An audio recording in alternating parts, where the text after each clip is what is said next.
What's the crusade you're going on? A mission to live your life's purpose and passion. What if this year is the last year of your life? What's your God-sized dream? What do you stand for? Live your best life this year. Now, that's the time. I'm going on a crusade to change people's mindsets every single day. So are you on board? Welcome back to another episode of the Todd Durkin Impact Show. And today, I hope you're prepared to be a little extra fired up. I want to talk about the theme of overcoming. Like maybe right now, today, as you rise and shine and get the little sleepies out of your eyes, you're feeling a little tired.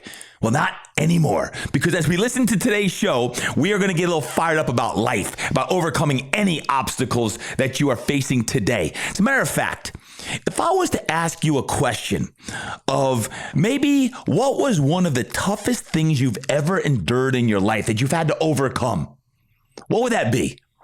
Like for me, when I think about some things I've had to overcome, I would say my dad passing away when I was 20 years old was something that really was a challenging time of my life. He was just 58 years old when he had a heart attack and passed away. At age 25, I had a serious back injury playing professional football over in France, and that was when I was completely physically broken. Interesting enough, that brokenness actually led to me opening up my gym in year 2000 after 5 years of a journey to go on a journey to heal my own pain and get off of Vicodin and get out of the pain I was in with 3 herniated discs, spinal stenosis, and degenerative back disease. Sometimes when you're most broken is when you become most blessed. The pandemic, heck, who wasn't broken at some point in the pandemic? When I think about the thought of really being brought down to your knees sometimes, there's actually a few favorite scripture verses I have. I actually want to share today because in a moment I'm going to bring on my friends Travis and Cyndy Barnes. I'm going to talk with them about what it means to overcome some challenges in one's life. But before I go there, when I think about you and I think about some of the things that you have either faced or are facing today, how can you look at your adversities as potentially an advantage? I know if you're going through it, it never seems like that. But when you reflect upon even the past, what has that done for you? I think about in Scripture, James 1:2-8. Consider it pure joy, my brothers and sisters, whenever you face trials of many kinds, because you know that the testing of your faith produces perseverance.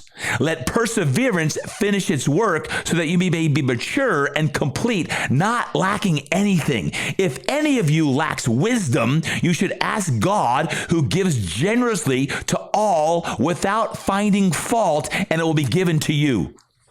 But when you ask, you must believe and not doubt, because the one who doubts is like a wave of the sea, blown and tossed by the wind. That person should not expect to receive anything from the Lord. My friends, consider it pure joy, my brothers and sisters, when you face trials. If you're facing trial today, what's it going to take for you to remove those chains that may be binding you up? I want today, right now, in this episode, to be exactly that of whatever, big or small, challenge you're facing, obstacle that you're facing, to be able to overcome that. And lastly, a verse that is in my home office that I read practically every day, Proverbs 3:5-8, the book of wisdom. Trust in the Lord with all your heart and lean not on your own understanding. In all your ways, submit to him, and he will make your paths straight. I don't know. Are you ever like me? Sometimes you forget about your faith and you try to lean on your own understanding. You try to get your own mind right and you're trying to understand yourself when all you need to do is submit to the Lord with all your ways and all your things. So maybe today, as you hear this, as I speak life into you, maybe it's simply a reminder. It's a reminder of where you're placing your faith. Where are you placing it as you overcome whatever you're facing today, small or large, personally or familiar? What is it? What is that you have to do to make sure that you can overcome? As a matter of fact, in just a moment, as we go out to Travis and Cyndy Barnes, they've overcome a lot. A real lot. And let me tell you this, when you hear their story and even what they're facing today, you're going to be inspired on that overcomer's mindset of what it takes to live your best every day. And today is that day for you. Without further ado, let's go out to my friends Cyndy and Travis Barnes right now. Welcome to the show. Welcome to the show. Yeah, let's go. Man, I'm so fired up. I'm talking about overcoming. And you guys are the queen and the king of overcomers. And first off, I want to say thank you for being live, because you guys live in Pennsylvania, the Pennsylvania-New York border. Share with our listeners where you actually live and what you do. Yeah, so we're in Pennsylvania, Sayre, Pennsylvania. Sayre, Pennsylvania. Shout out to Sayre. We have Journey 333. It's a franchise. We get to spend our day changing lives. We like to say that we not only add years to people's life, but life to people's years. Right? Ooh, yeah, I like that. We put the fun in functional fitness. F-U-N, fun and functional fitness. So, and what is your role, Travis, there? So I'm now moving into mostly franchising, but I still get to coach with the members once in a while. I love that. So it's really about leading and developing the franchise for me these days. Okay. Cyndy, what's your role? So CFO, mostly on the floor, still a lot of hours, probably 25 hours a week, still teaching on the floor, inspiring folks, and then office and behind the scenes. Yeah. When I asked that question, if you could see her, she kind of was like that CEO, like chief everything office. I do everything around here. Like, can all you small business owners and entrepreneurs recognize that? Like, I do everything around here. I tell Travis what to do as well. Yeah, when she said CFO too, she looked at me because she's like, and I try to keep Travis from spending so much, right? You know, like, that's true. The theme today is overcomers, and I couldn't think of two better people to share this theme with, because number one, you have a podcast called the Overcomers Podcast, which I've had the blessing to be a guest on. Your Journey 333 business is all about overcomers, and you have a lot of people who represent overcoming, and you both personally have overcome a lot as well. In a moment, I want to get into some of those things. Journey 333, what's the 333 stand for? Yeah, interesting. You know, so we went from being Journey Fitness as we became a franchise and needed a trademark, becoming Journey 333. It's a place of fitness, coaching, and nutrition, mind, body, spirit, where we help people to look better, live better, and feel better. And I'll just share with you that as far as the journey to renaming the business, it was a spiritual one. So if anybody wants to Google the 333, you're going to find out at the top of Google that it's there's a lot of science behind 333. In fact, Todd, I know you're a man of God. That's God's phone number. So I don't know if you needed it, but there it is. Interesting. Yeah. I did not know that. Yeah, there's t-shirts. A lot of Christians talk about it. It says, call on me and I'll answer. It's part of the book of Jeremiah. And so because it's 333, they say that that's God's phone number. All right. Yeah, cool. There you go. Very good. I've got some rapid fire questions before we hop into it. Ready? Cyndy, favorite exercise? Probably the deadlift. The deadlift. Good. I love it. Travis, you? Man makers.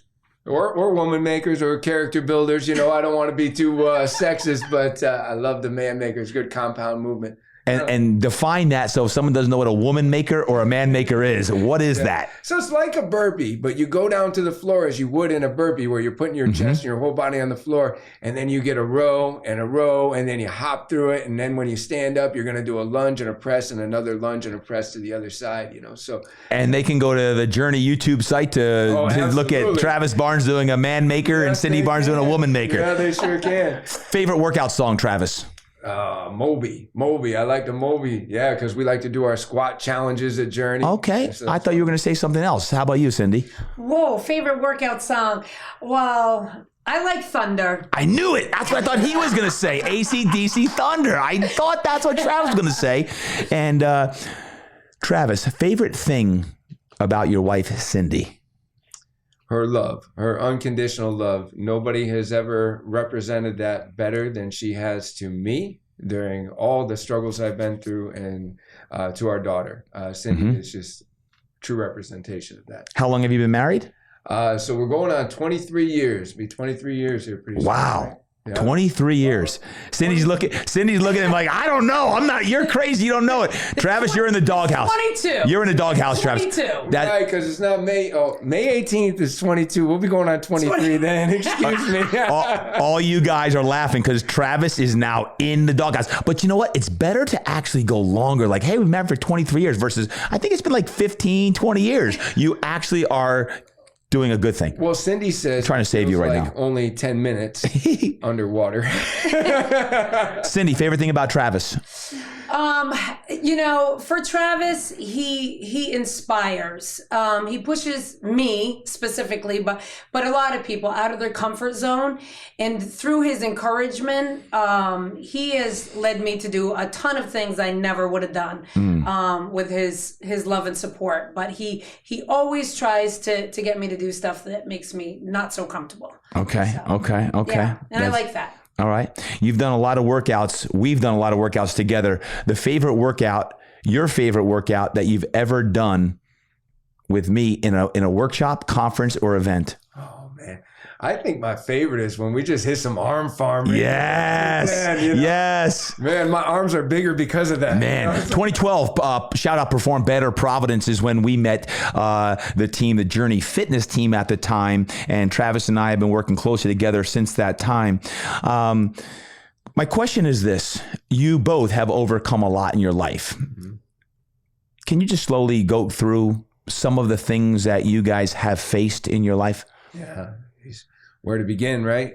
So began with addiction. I was growing up in a broken home, and eventually I wound up on an addicted path, just falling in with the wrong people. Addiction led to incarceration, and that was a decade of incarceration. So 10 years of my life and 10 years of our life, because Cyndy was doing the time with me, visiting all the time. And then coming home, you think it might be over, but then our home was flooded to the second floor. We've had struggles raising our daughter. Struggles that almost ended our marriage. So, if you want to... How old's your daughter? Our daughter is now 20 years old. Okay. Yeah. And, she has her own struggles. We love her and we're loving her through it. But she has her own struggles, and that can be tough when you're parenting together. So, job termination, marriage separation. And then, recently, we've had our own health issues. Cyndy had to overcome cancer. I had to overcome a rare blood disease that we really didn't know how it was going to end up for a couple of months. We were really wondering what we were facing and how heavy it was and how short it was going to make my life. And then when Cyndy got diagnosed with cancer, we were wondering the same about her. And that happened within a year's span. So, Todd, we've done a lot of overcoming. Yeah. You actually wrote a book. Yeah, right? Sure. We have a book, Journey Fitness. And that is about the adversity that we had to overcome to start our dream, which is Journey Fitness, Journey 333 now. And also we wrote a book called 52 Amazing Journeys, which was our members have overcome a lot of adversity. And so we highlighted You're going to need to write another book for part 2 of the overcomers, right? Because the Journey Fitness book, the Journey book is certainly not complete with all the different obstacles that you have faced when the time you wrote volumes, Volume 2, Volume 3. I don't want to skip by this. You said a decade of incarceration. Yeah. That's a long time. Yeah, it is. It was, people ask often, would you like to take those years back, because of course I had to spend them without my wife, without my daughter, a lot of years of pain, but it's really become the best part of who I am. It's made me the overcomer that I am. It's given me, I believe that we don't go through anything significant in our lives unless it's to be of benefit to others. So if I ever encounter somebody that's going through an addiction or has somebody in their family that needs me to come talk to, or I've spoken prisons. So it is an important part of who I am. And it is an important part of the strength of who I am. Yeah. I remember when I first learned that story, if you remember correctly, we were in San Francisco and you kept asking me if I had read your book yet. And I said, not yet. I had a pile of books. And you asked me again one night, like, can you read the first 10 pages? And I went up to the hotel room that night and I read the first 10 pages and my jaw dropped, because that's when I had learned that you were incarcerated for 10 years. And I felt like, man, how did I not know this? Right? It's tough for me to tell that story without crying. I actually get pretty emotional about it. Next to my wife and daughter, that experience with you was one of the greatest parts of my homecoming, because I come home and I work hard, and now we eventually have our own business. And so I want to be part of a mastermind, part of a mentorship. And so I joined your group. And of course, I didn't put on the resume 10 years of incarceration. Right. I didn't think that would help me get in. But then you become part of a group and you respect the individuals in that group so much that you feel like not telling part of your story is like lying. And so I was so nervous that it's going to get me emotional right now, because I had come to feel like I belonged in this group and respect the people in it so much that I had to share this. But I honestly was so nervous, wondering if I was going to be a stain on this group, and I really didn't belong. And it was a real concern for me. And I remember, so here we are, we're going to meet at breakfast. We're staying in the same hotel. You've read the first 10 pages. And I'm like, how's he going to react? Like, is he going to pull me aside, sit me down at the table and say, Travis, I didn't know this, you're not a good fit for this group, and you hugged me and you welcomed me for the second time into that group.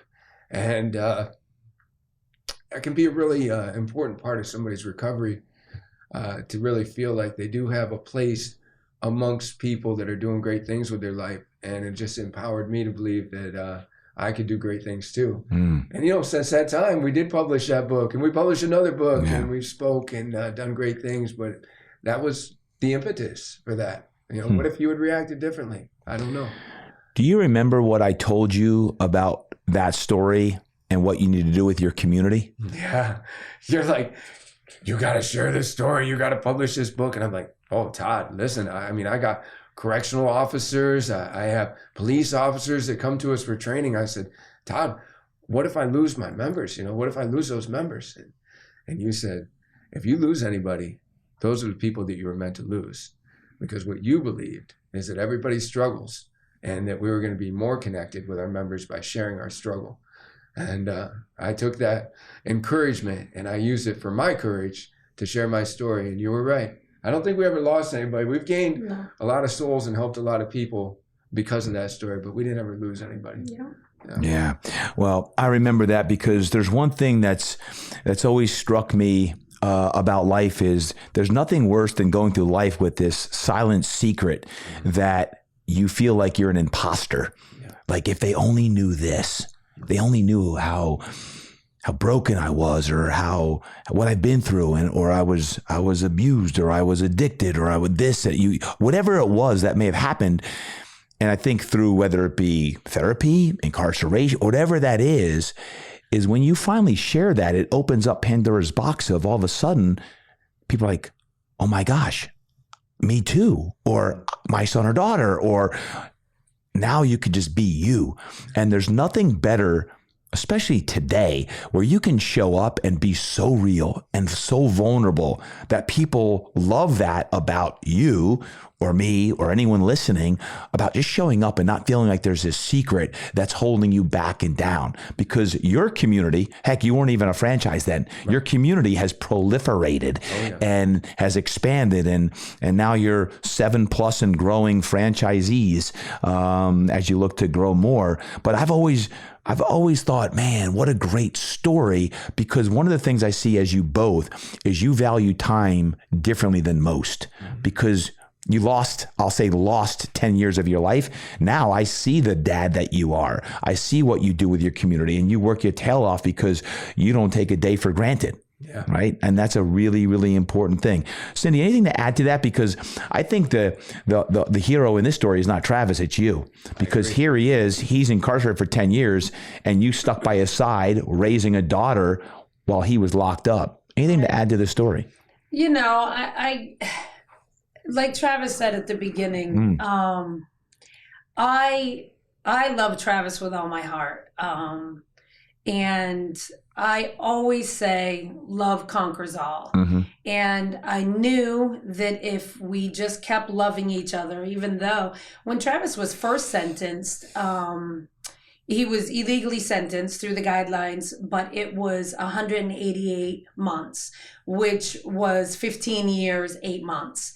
And it was 2 years before he went back on an appeal and won, and then was sentenced to the 120 months. So, and even when I knew it was almost 16 years, there was not a doubt in my mind that we were going to get through it.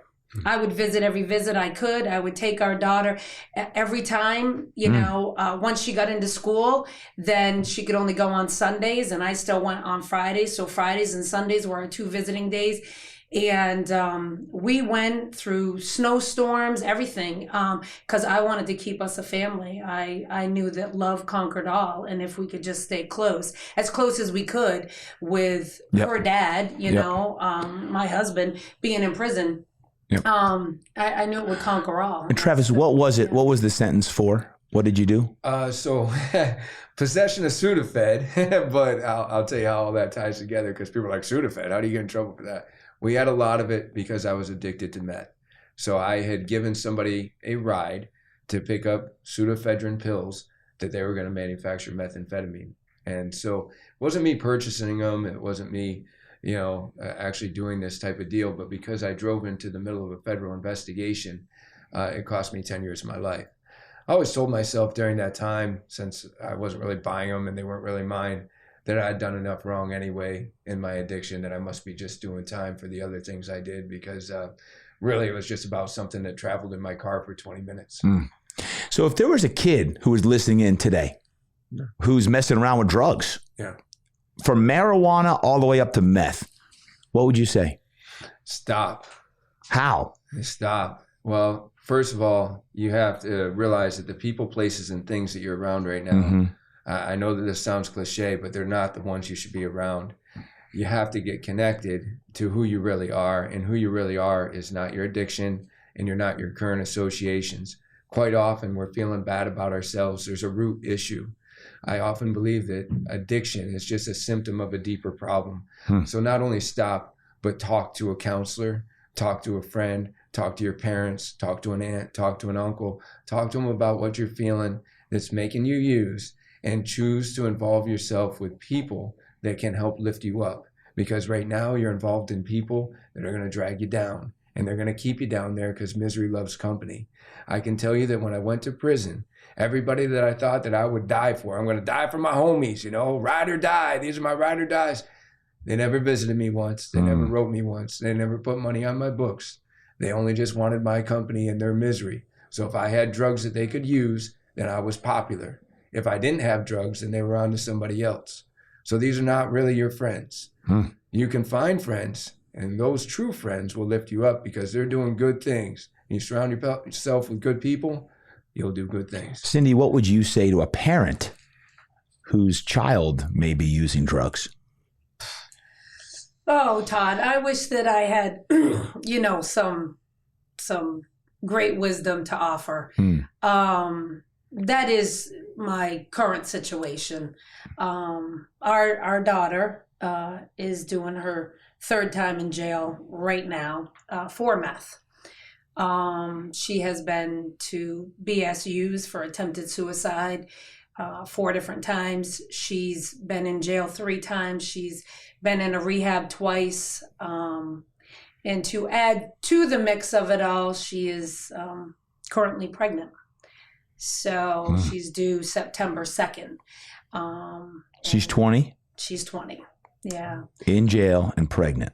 Yeah. And we have literally tried anything that we could possibly think of. We've involved, our pastor and friends and anyone that we could reach out to, and tried to get her, counseling after, we've gone through numerous therapists, and they've tried medications and all kinds of things. I don't have a good answer because I'm currently in the midst of struggling that. We are currently in the midst of struggling through that right now. And our daughter is an addict. I would say though, Cyndy not only epitomizes unconditional love and dedication, but she also epitomizes what's wrote on every Journey 333 wall, which is never give up. So Cyndy may not have the answers, but what she does is she keeps our family together, just like what she described during my incarceration, because she doesn't give up. She just keeps love and destiny through it. And she believes that love conquers all. She's said it many times. And that is something that you deserve credit for. I know that we're still stuck in the struggle, but I believe that we will have the victory because of how you approach it. And she is sentenced right now for how long to be in jail? She hasn't been sentenced. Okay. So we're hoping to try to get her out in time to have the baby. Okay. And move her back in with us. So how do you continue, you say love conquers all, when you, as a parent, have disappointment? How do you continue to love when you got probably so much frustration and contemplation about what we have done differently? Was it my fault? Was it your fault? Was it our fault?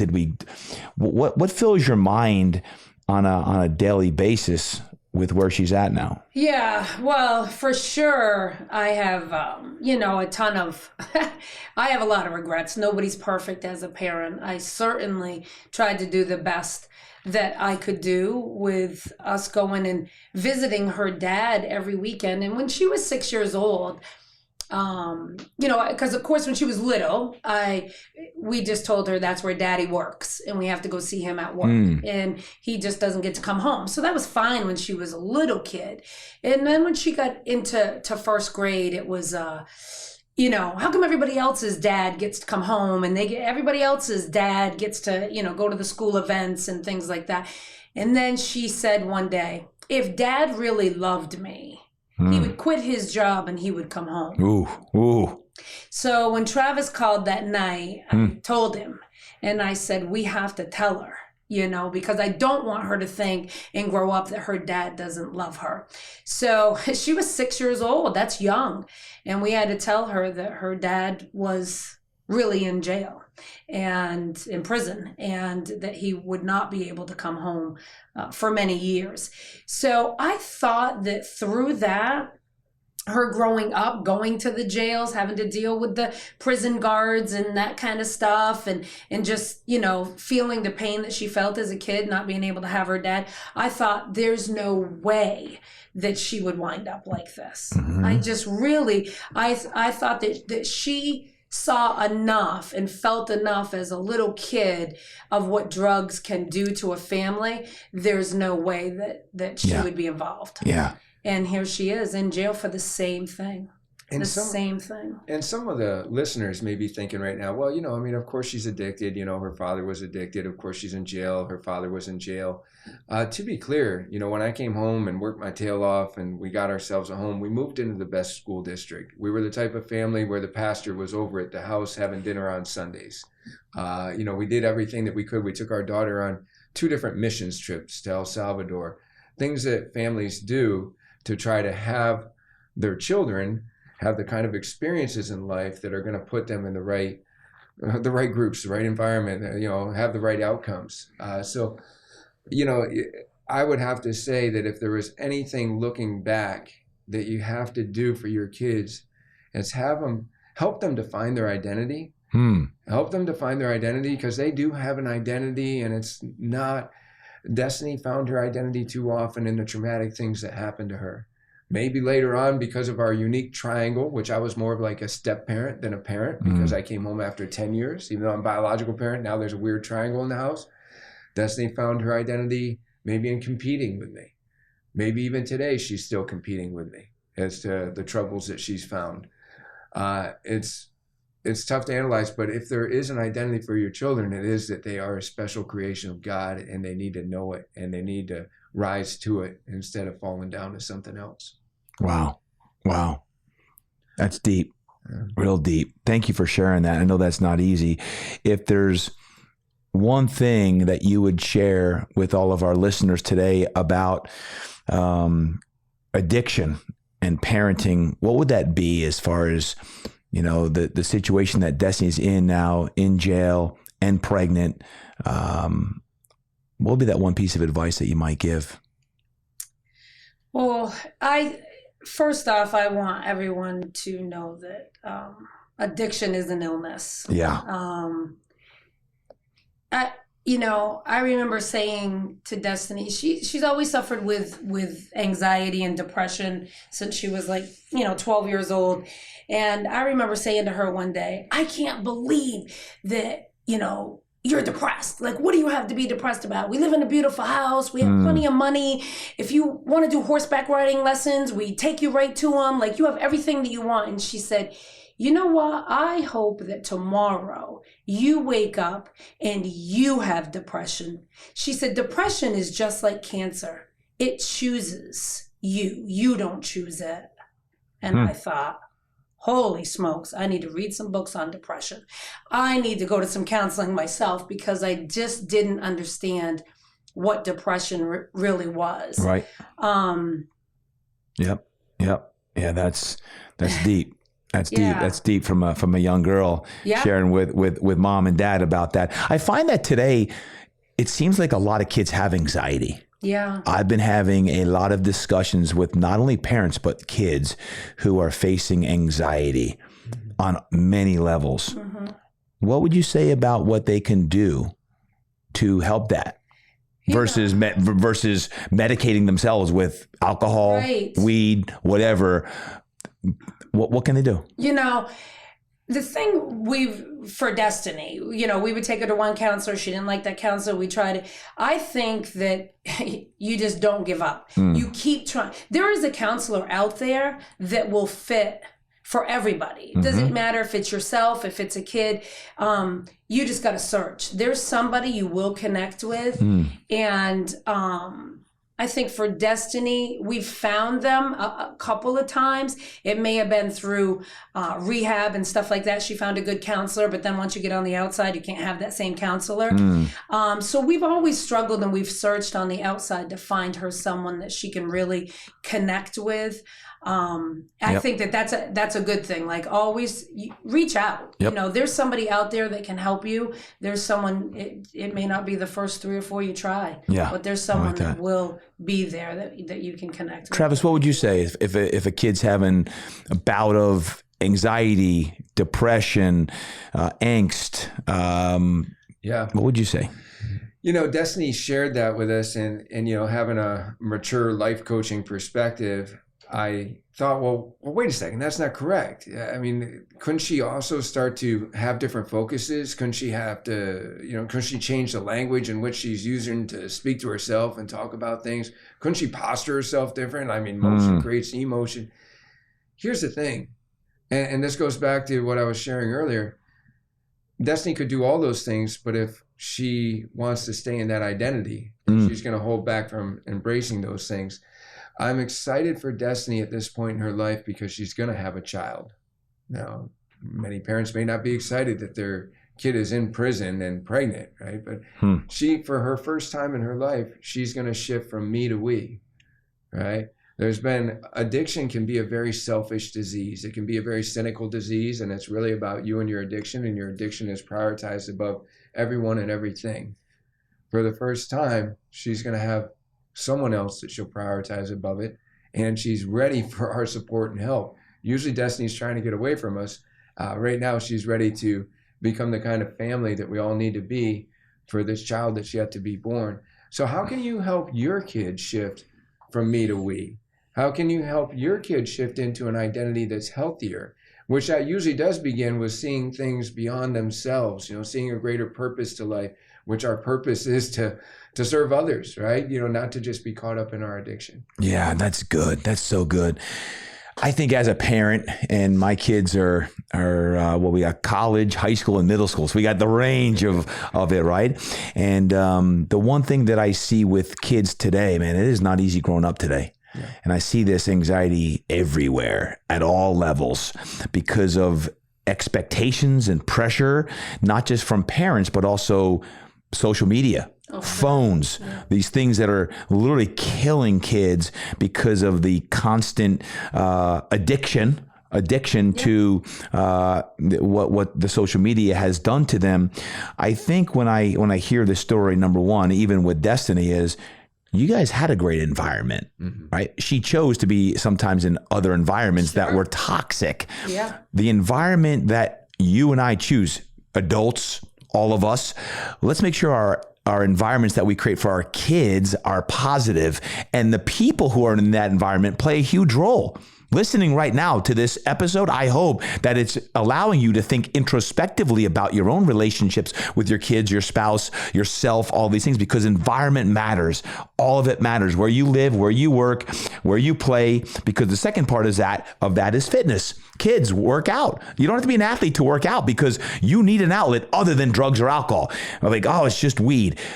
That's not acceptable because a kid is smoking weed. And I have a lot of calls from parents whose kids have started smoking marijuana here in the last couple years, and they're in middle school or high school. Mm-hmm. This is not acceptable. This is not acceptable.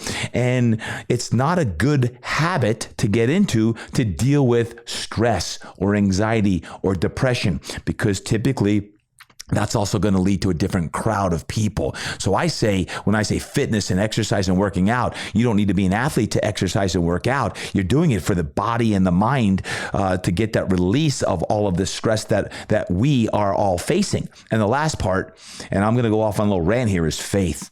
We got to have a faith, man. There's no way you can get through the world today with the rampant amount of pressure that you're under. And that comes back to us parents, is regardless of what your faith is, whether you go to the synagogue, whether you go to church, but there's got to be a deeper belief that there's a higher power. There's God who is there for you and probably is the only one who's not made of the flesh that will not let you down. Sometimes moms and dads will let you down. I had a talk with a kid yesterday whose father is letting him down in deep ways that if they don't resurrect and there's going to be some serious issues. I said to this young man, listen, you have one father that'll never let you down. That's called God. He'll never let you down if you place your faith in him. Now, I'm going off on a rant, but the bottom line is you got to have faith and fitness and environment, all these things locked in, and it's got to be created and it's got to be choices, because man, our kids, forget the kids. How about us? We need that. Yeah. How do we get as parents and as leaders trying to do great things in the world,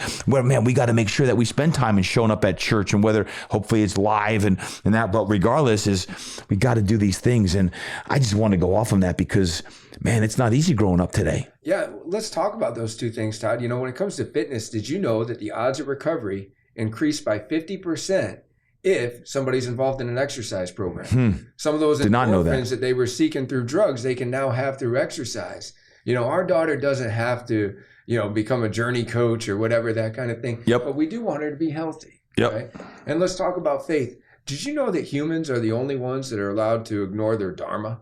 Right? Right? Think about that. Like a bumblebee is just going to bumble and be a bee, right? A rose is going to be a rose, right? But we humans, we get to complicate things so much because we're such evolved creatures, right? We get to get caught up in the things that aren't even real.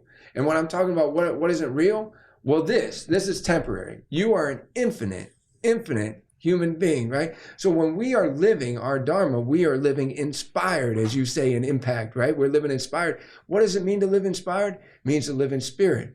How do you help your kids with faith? Doesn't mean, we just joined the local denominational church. What it means is you help them to get connected to the part of themselves that's infinite and find a purpose that's greater than themselves and live inspired, live in spirit, right? I mean, if they're meant to be an artist, then now finally they're bumbling like the bee, right? They're living in that purpose. That's what we need in order to transition our kids from caught up in all this temptation, this flesh of the world, this addiction, right? That's just a vicious cycle, and then get into something greater, which is that part of themselves that is greater. Yep. I like that.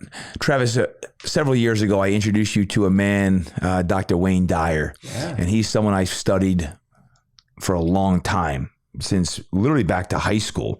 And Dr. Dyer has put out so much profound work in I'll call it the spiritual and healing world. And you've dived deeply into the Wayne Dyer world here even recently. Talk about the shift and what that means to you. Yeah, so The Shift, a great movie, great book, and thank you, Todd, for introducing that to me, because at a time in my life when I really needed it, it was perfect timing for me going through the shift when we were facing our illnesses, our diagnosis. The shift means to actually get away from all those temporal things of life. Like, for instance, we're not what other people think of us, right? We're not what we have. We're not what we accomplished, right? These are the things that we begin to tell ourselves. We begin to find our identity just based on, here's my resume, or here's my accomplishments, or here's my possessions. But, for the people that are listening right now, if all you are is what you have, when you lose what you have, then who are you? Right. Whoa. Say that again. Say that, folks. Who you? Yep. Mark that tape. Travis, one more time. Say that again, please. Yeah. If all we are is what we have, then when we lose what we have, who are we? Who are we? And what that's really about is stripping ourselves down to the deepest part of ourselves, right? We're not what other people think of us. We're not what we have. We're not what we've accomplished. We're not separate. We're part of a source. We're a unique creation, but we're an expression of God. And what our job is to remove all that and find out what that's really about. And if we're going to help our children, that's the best way that we can help them. The best way that we can help them is help them to remove that they're not what the latest post was on Instagram or Facebook. They're not that. And it doesn't matter what house mom and dad live in, or what possessions, or what jeans they're wearing to school, or what sneakers they're wearing to school. If we can help our kids at a young age to understand that who they truly are is that spirit, right? Live inspired is live in spirit, right? If they could truly understand that eternal part of themselves, yep, that would be that's good. A good healing right there. That is good. That is good. Well, you've overcome a lot. Both of you have overcome a lot. But one of the things I think when you're going through a lot of stuff, and you can name any one of them, is we all need something to look forward to. So what's keeping you guys alive these days? What are you most excited about? Cyndy, I'll start with you. In the overcomer spirit, I think the ability to look forward to something gives us the energy, gives us the dream, gives us the foundation to say, I got to keep going. What is it you most look forward to these days? Well, I do say I have the best job in the world. I love what I do. I love Journey. I love the members.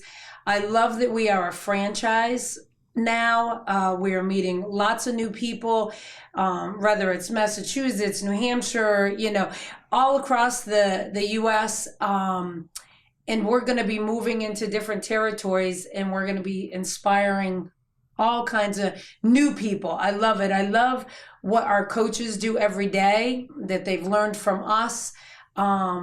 It's a great job, and we touch a lot of lives. Many lives I won't even know about. Yep. Different things, different people that we've touched, saved lives. Sure. So I love it. I love how big we're going to grow, and looking forward to the future. Yeah. Travis, how about yourself?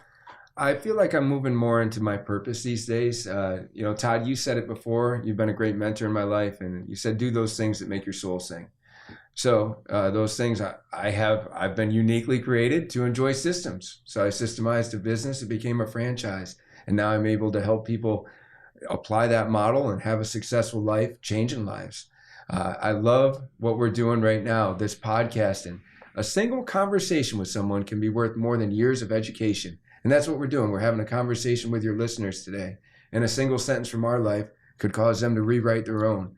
So when it comes to podcasting or speaking, I know that that's a real important thing. And the final thing, I'm excited to be a grandfather. I'm excited to be a grandfather. I'm going to let you know when I think it sounds funny. So I'm going to tell you that this might sound a little funny, but I think that I think we sign up for things before we come here.